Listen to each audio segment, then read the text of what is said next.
Jannik Sinner's return to the court. After a 3-month suspension, Jannik Sinner is ready to resume training and prepare for the upcoming Italian Open in Rome. The wait is almost over. Jannik Sinner is ready to return. The Italian tennis player, number 1 in the ATP ranking, still away from tournaments due to a 3-month suspension related to the Closteball case, can return to public training after serving the WADA ban, which expired on April 13. As stipulated by the same WADA code, until yesterday Sinner could not participate in training camps or organized training sessions by federations or an affiliated club or a facility funded by a government agency. During this period, the Italian tennis player could not train with professional athletes or those registered with the federations of countries that have signed the WADA code.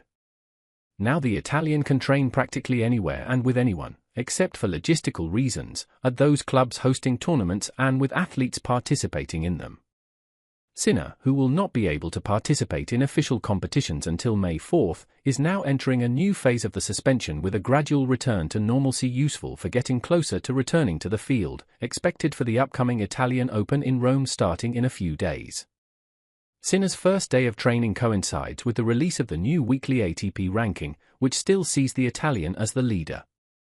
The triumph at the Monte Carlo Masters 1000 brings Carlos Alcaraz back to the world's number 2 position, behind Jannik Sinner. Alcaraz starts the week with 7,720 points. Zverev, eliminated in the second round by Matteo Berrettini, has 7,595. Both are clearly ahead of number 4 Taylor Fritz, who has 5,280 points.